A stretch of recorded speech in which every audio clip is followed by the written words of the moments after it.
Hi everyone, and welcome to the Who Pet Cares podcast. My name is Laura Travers. I'm from the Devon Alliance for International Recruitment, and we're joined today by the vaccinations team from Devon. So I'll ask the ladies to introduce themselves, please. Hello everyone, my name is Agi Szpinda and I work for the NHS Devon. I work for the vaccination optimization team and I'm Health Inequalities Engagement Manager. Hi everyone, I'm Holly Kidby. I also work for NHS Devon, the vaccination optimisation team, and I'm the clinical lead. Thanks, Holly. Hi everyone, I'm Lou Wills and I work for the Torbay Council's public health team in their health protection. Thanks, guys. So tell us a little bit about the vaccinations in Devon. So we run a wide scheme, It's okay. a routine schedule of all vaccinations, and really we're here today just to talk about making sure that everybody understands that they're entitled to all of the routine scheduled vaccinations, whether they were born in this country or are coming here to work. Great. Okay. Fabulous. Thank you. So, what can I expect? So, I've come to the UK to work. So, what sort of types of vaccinations would I need to have? If you're a care worker, for example, we would recommend that you have your COVID and flu vaccine each autumn. These are completely free, and you can access these through occupational offers, your pharmacy, a vaccine centre who provide COVID and flu vaccines every year, and some GPs will offer it if you have a clinical vulnerability, sorry. Okay, yeah, so if you're immunosuppressed or yes, such or like. have any sort of clinical Okay, vulnerability. Yes. so as a migrant coming to work in the UK, is there anything specifically that I would need above and over, say, COVID and flu? I think it's really important just to understand that there are different schedules in different countries, and not every country offers the same vaccines as we do. As for the same the other way around, they have different diseases that they need protecting against in different their own country possibly. But just understanding that everybody's entitled to come and get up to schedule with our schedule, to make sure that they've got the full protection, such as diphtheria, tetanus, polio, and obviously COVID and flu annually, and also measles, mumps and rubella is a really important vaccination. And all of those, everybody's entitled to those through adulthood. For no extra cost? For no extra cost at all, yeah. Oh, great, that's such good to hear. I didn't realise there was such a vast array of vaccinations in the Devon area, so that's great to hear. No, absolutely. I was going to ask a question. Sorry, can you hear me? Yes. Yeah. So sorry, I didn't introduce myself. I'm Emily from the Devon Alliance. I'm not part of the vaccination team, but I work with Laura. I was just, obviously we work with a lot of international care workers, nurses and so on. How would they hear about it? Because I wasn't aware of this programme at all. How are you sort of promoting yourselves throughout Devon? So we've got lots of different resources we promote through our communication team and through our partners.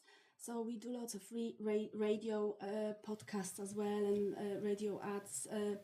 We work with partnership with our service partners to make sure that people across Devon are aware of the eligible vaccinations across the whole year. Okay. I think it's also good to point out that UK Health Security Agency will also promote vaccinations at key points. So they've recently been pushing the COVID and flu vaccinations as a reminder to make sure that you're protected. They'll also push the measles, mumps and rubella vaccinations. So you'll see big national campaigns as well as the local campaigns that are offered. And obviously when you register with a GP, they will also talk through the immunisation schedule and how to get you up to date with your vaccinations. And is take-up quite good, generally? Is there a good take-up, or are people resistant? Because I know that we work with certain nationalities that are, they're not keen to have vaccinations. So how do you, is take-up good, and how do you overcome people that are apprehensive? I think in general our uptake is good. It's not as high as we would like it to be, and so it's really important just to keep making sure that people are aware of the vaccinations and also new schedules that come along as well. There are other schedules for pregnant pregnant people as well. So pertussis and the RSV vaccination, as well as COVID and flu, are also offered to the pregnant cohort. So there's always a need, I think, to get the information out there. There's different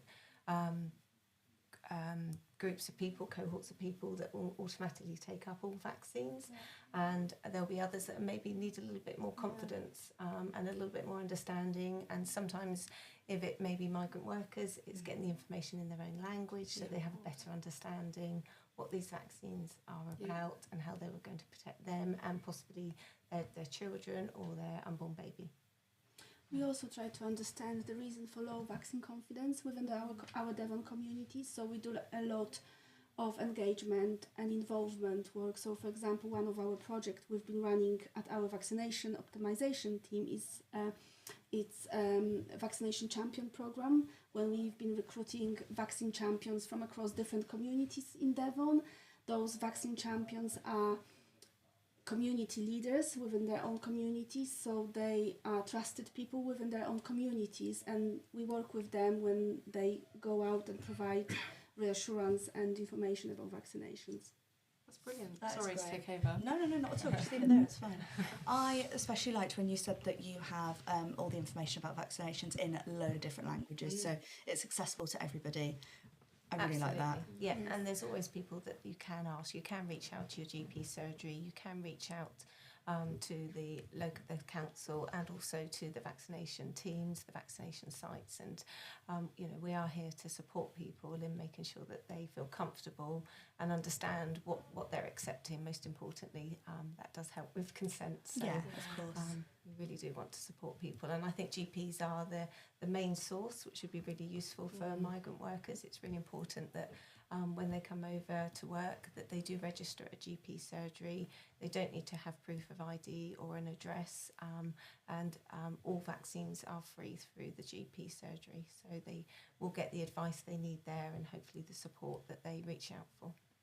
What we did as well, we've been working with John over the last few months, and we created resources for international migrant workers to support them in terms of getting an information and resources about vaccinations in the UK, and we created a